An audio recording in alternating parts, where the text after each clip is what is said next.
Welcome back. When it comes to crime and crime prevention, Bibb County Sheriff David Davis says there's a lot working right now, but he says there's still more work to do. We talk about deputy response times, hiring, and also homicides rates with the sheriff today. First, when it comes to crime in Macon, Bibb County, especially homicides, the sheriff's office recently posted that homicides are actually down. Can you talk to us a little bit about that? That's right. We're down significantly from where we were last time this year. Up to this point last year, we had 50 people died by violence, and this year we've only had 32. So that's a significant decrease, and through the summer, we've really seen a marked decrease through the summer, March, June, July, and August. So I think this community is turning the corner. I think the efforts of certainly Sheriff's Office, investigators, the community at large, some of the different initiatives that have been put forth, I think all of that working together has made a difference, and I'm very proud of that. And I was going to ask you, what do you think is working, especially within the sheriff's office? What are you guys doing differently? Well, certainly our investigators, we have a very good track record of whenever someone does commit a violent act, particularly a homicide or murder, that the person who has done that is identified and is arrested very quickly.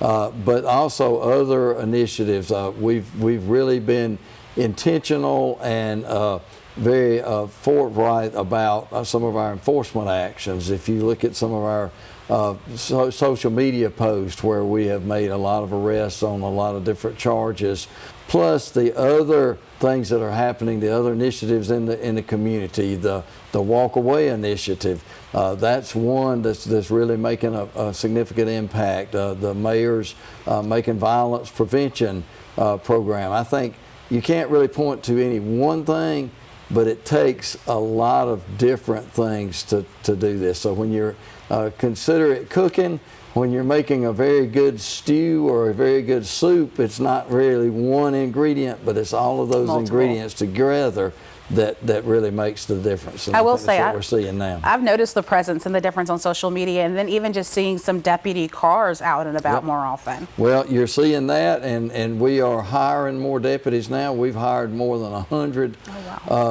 deputies, full-time, part-time, and some civilian staff since the beginning of this year. I think we're beginning to see a turnaround in people becoming involved in law enforcement. We're getting some new people into it, and it's really made a difference in some of our part-time law enforcement program that we have is what's adding some folks out there to the road, so it's really making a difference. Now, I do want to ask you, we do get some viewer complaints or concerns about deputy response times, especially as it relates to shootings or drive-by shootings. So what do you want the communities to know about those response times? Well, just know that we're going to respond as quickly as we possibly can.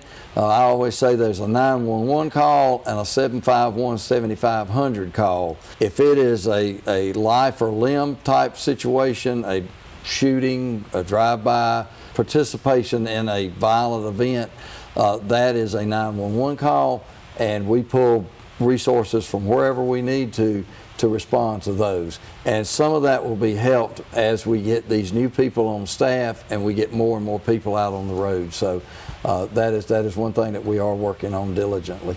Got you. And I also need to mention, recently you issued these alcohol suspension letters to 2 downtown Macon bars, and there was some pushback. We've seen it on social media. Can you explain your reasoning and what you hope to accomplish there? Well, on that, whenever we have a violent incident, and in this particular situation on the early morning hours of the 20th of August, we had a dispute break out, and it ended in violence in which a person lost their life.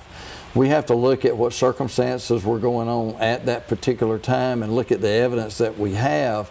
And under the current county ordinance, it gives me the authority to suspend the license of particular establishments so that we can do a little more in-depth investigation. And then at that point, the commissioners, the mayor and the commissioners, make the final determination on whether that particular business will get to keep their license. And that's where we are now. Both of these businesses are cooperating with our investigators. There's really more to it than just these particular clubs and bars. I know Newtown-Macon is looking at some things. I know the commission, the mayor and commissioner is looking at some things as far as ordinances goes. So we want people to come downtown and be safe and to have a good time and not fear that they're liable to get shot. Could we see more of a deputy presence in downtown Macon? That's some things that we're ramping up, that we've had deputies, and then on this particular night that this happened, we had a group of deputies that were assigned downtown, but they had something that happened out in another part of the county that they had to respond to. But we're going to make sure that downtown is a priority, and there will be more of a presence going forward. All right, Sheriff, and finally, we do need to mention you are running for re-election. Yep, that's right. So what are some goals you feel that you still have left to do that you want to accomplish? Well, we've done some great things going forward. I see now that we're turning the corner with hiring deputies. We're turning the corner with some of our crime trends and things, and I'd like to see that through. I'd like to get some of these new people up, get them going as deputies, get them out on the street. One of the things that we are going to be discussing in the next few years is the construction of a new jail. I think that the commission and the mayor have sort of decided that it is time, and we really do need that. The jail we have now is well over 40 years old, and it's time to make that change. And any conversation about that will be as part of an upcoming SPLOST. And I'm certainly uniquely qualified, having been there over 40 years and moved into this jail that we're in now, to really talk about what we need in a new facility going forward. I think a lot of people are happy to hear that and ready to see that conversation come to light and maybe move forward. And that'll be great. And our slogan for this time is Together Stronger. So everybody join with me and join with us, and we can make our community stronger together. And we look forward to having our mission go forward in the next year. All right. Thank you so much, Sheriff. I appreciate it. Thank you, Sheriff.